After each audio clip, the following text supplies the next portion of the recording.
Assalamualaikum warahmatullahi wabarakatuh. Jumpa lagi dengan saya Sabtu Alam di channel Spiritual Sufi. Jadi di dalam ilmu tarekat itu nanti akan diajarkan zikir-zikir. Jadi untuk sebagai alat untuk memerangi hawa nafsu, baik dari sisi ruhaninya dan sisi jasmaninya. Jadi tidak bisa dipisah, zikirnya tetap ada secara untuk rohani, tapi zahiriahnya juga akan ada pembersihannya. Di antaranya ya kalau di dalam ilmu tarekat itu disebutnya ubudiyah ataupun pengabdian disebutnya. Itu di situ itu banyak pengorbanan yang akan dilalui untuk pembersihan hawa nafsunya, baik yang sebelum masuk ilmu tarekat pun ketika ada niatan untuk masuk tarekat biasanya juga akan diuji, karena perjalanannya masih sangat panjang sekali gitu. Jadi kalau belum apa-apa sudah menyerah, ibaratnya sudah perhitungan tentang duniawi, ya nggak bakalan bisa.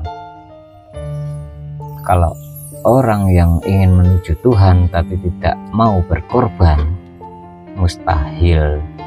Itu tandanya orang itu masih belum serius atau masih banyak kemelekatan tentang duniawinya gitu. Kan padahal rata-rata orang meyakini bahwa Tuhan itu zat maha kaya, tapi nyatanya orang masih mempercayai dirinya sendiri daripada Tuhannya. Ketika diajak berkorban saja kan tidak mau, padahal berkorban itu maksudnya untuk dirinya sendiri, bukan untuk orang lain. Karena ketika kita berkorban itu sifatnya membersihkan kemelekatan diri kita. Itulah yang nanti akan disebutnya pahala.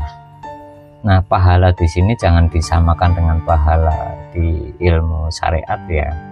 Kalau ilmu syariat itu pahala itu kan tentang bahasanya apa ya?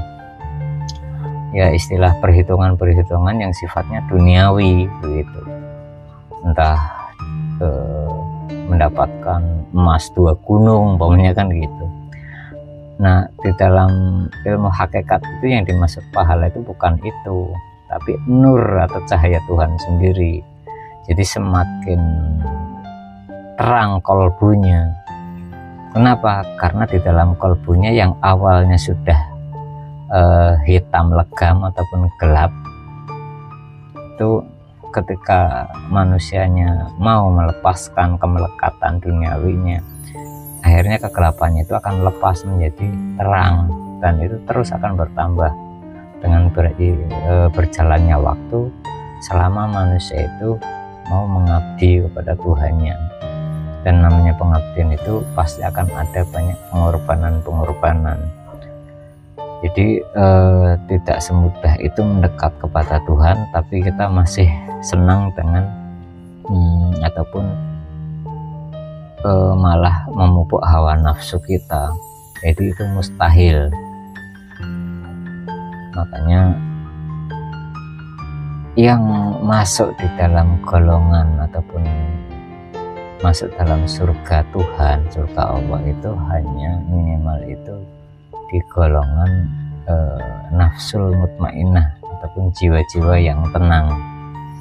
Itu baru, yang di bawah itu belum. Makanya itulah perang diri kita, itu minimal itu.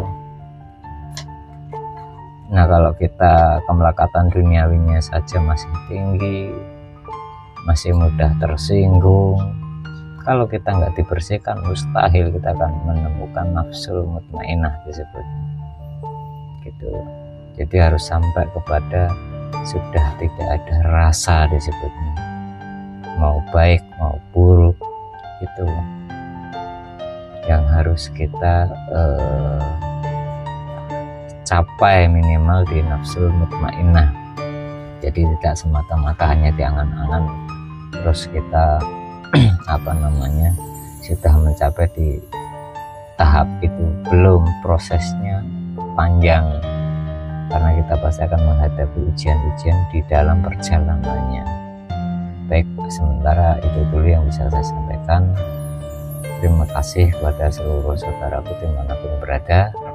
Salam bahagia selalu, salam persatuan Indonesia. Wabillahi taufiq wal hidayah. Wassalamualaikum warahmatullahi wabarakatuh.